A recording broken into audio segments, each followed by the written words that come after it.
आदौ वाद आसीत् स च वाद ईश्वरेण सार्थमासीत् स वादः स्वयमीश्वर एव ఆదియందు వాక్యముండెను వాక్యము దేవుని యొద్ద ఉండెను వాక్యము దేవుడై ఉండెను ఆ వాక్యము శరీరధారి అయి కృపా సత్య సంపూర్ణుడిగా మన మధ్య అవతరించెను లేకపోతే డేరా వేసెను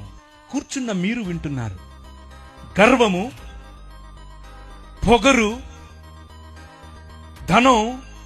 వగైరా వగైరాల యొక్క నిర్మాణముతో దేవునికి దూరమైన మానవ సమాజాన్ని తిరిగి మానవ సమాజముగా మార్చటం కోసం గలిలయ ప్రాంతంలో నిలబడి దేవుని రాజ్యం వచ్చేసింది అని చెప్పింది ఇంకెవరో కాదు, స్వయంగా దేవుడే.